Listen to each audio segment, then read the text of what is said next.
திராவிட முன்னேற்றக் கழகத்தில் தற்பொழுது கூட்டணி கட்சியாக இருக்கின்ற விடுதலை சிறுத்தைகள் கட்சிக்கும் திராவிட முன்னேற்றக் கழகத்திற்கும் மிகப்பெரிய ஒரு போர்க்களமாகத்தான் இருக்கிறது. திராவிட முன்னேற்றக் கழகத்திடம் விடுதலை சிறுத்தை கட்சி தலைவர் தொல் திருமாவளவன் அவர்கள் 4 தொகுதிகளை கேட்டுள்ளார். 2 பொது தொகுதிகளும் 2 தனி தொகுதிகளும் கேட்டுள்ள திருமாவளவன் அவர்களிடம் 2 சீட்டுகள் தான் தர முடியும், அதுவும் தனி தொகுதி தான். பொது தொகுதியில் போட்டியிடுவதற்கு உங்களால் முடியாது என்றும், போட்டியிட்டாலும் தோல்வி தான் அடைவீர்கள் என்றும் நேரடியாகவே ஸ்டாலின் அவர்கள் கூறிவிட்டார். இந்த நிலையில்தான் உனக்கெல்லாம் சீட்டு தர முடியாது என்பதற்கேற்ப ஸ்டாலின் அவர்களின் செயல்பாடுகள் இருந்ததன் காரணமாக 2 முறை பேச்சுவார்த்தை நடத்துவதற்கு தொல் திருமாவளவன் அவர்களுக்கு அழைப்புகள் விடுத்த பொழுதும் தொல் திருமாவளவன் அவர்கள் இதில் கலந்து கொள்ளவில்லை.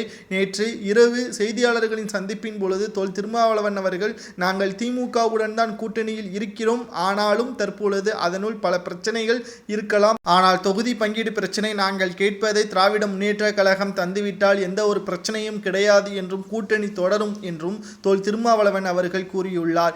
எப்போது திமுக விடுதலை சிறுத்தைகள் கூட்டணி பிரியும் அப்பொழுது சாதகமாக பயன்படுத்திக் கொள்ளலாம் என்று எடப்பாடி பழனிசாமி அவர்கள் காத்து கொண்டிருக்கக்கூடிய நிலையில் தற்பொழுது மிகப்பெரிய ஒரு எதிர்பார்ப்பு அதிமுகவிற்கு வந்திருக்கிறது என்றே நாம் கூறலாம். கிட்டத்தட்ட அனைத்து இந்திய அண்ணா திராவிட முன்னேற்ற கழகம் தற்பொழுது கூட்டணிக்காக காத்து கொண்டிருக்கக்கூடிய நிலையில் விடுதலை சிறுத்தைகள் தமக்கு ஆதரவுகளை அளித்தால் 4 தொகுதிகள் என்ன 5 தொகுதிகளை வழங்கப்படுவதற்கு தயாராக இருக்கிறது. தேமுதிகவிற்கு 7 தொகுதிகள் ஒதுக்கீடு செய்யப்பட்டிருக்கக்கூடிய நிலையில் தேமுதிகவை கலட்டிவிட்டு தேமுதிக இல்லாமல் பாரதிய ஜனதா கட்சி கூட்டணியை விலக்கிவிட்டு தொல் திருமாவளவன் அவர்களின் ஆதரவு இருந்தால் போதும் என்பதற்கேற்ப எடப்பாடி பழனிசாமி அவர்கள் முடிவுகளையும் செய்திருக்கிறார்.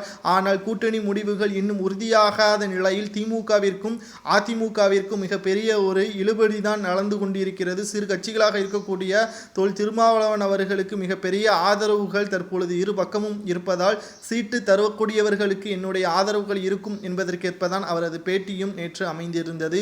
ஒட்டுமொத்த திமுகவிற்கும் தற்பொழுது சவுக்கடி விழும் அளவிற்குத்தான் செய்தியாளர்களின் சந்திப்பின் பொழுது நாங்கள் கேட்ட தொகுதிகளை திமுக தந்தால் கூட்டணி, இல்லை என்றால் கூட்டணியிலிருந்து விடுபடுவோம் என்பதற்கேற்பதான் அவரது பேச்சுக்களும் இருந்தது. ஆனால் தொல் திருமாவளவன் அவர்கள் கேட்கக்கூடிய தொகுதிகளை திமுகவால் தர முடியாது. ஏனென்றால் திமுகவின் கூட்டணி கட்சிகள் ஒன்றல்ல 2 அல்ல 7 திமுகவின் கூட்டணி கட்சிகள் இருப்பதால் ஒவ்வொரு திமுகவின் கூட்டணி கட்சிக்கும் 2 தொகுதிகள் 1 தொகுதிகள் மட்டும்தான் வழங்கி வந்திருக்கிறது. காங்கிரசிற்கு மட்டும் 7 தொகுதிகள் வழங்கப்பட்டிருக்கிறது. மற்ற கட்சிகள் அனைத்திற்கும் 2 தொகுதிகள் மட்டும்தான் வழங்கப்பட்டிருக்கிறது. குறிப்பாக முஸ்லீம் லீக் கட்சிக்கு 1 தொகுதியும், மேலும் கம்யூனிஸ்ட் கட்சிக்கு 3 தொகுதிகளும் வழங்கப்பட்டிருக்கிறது.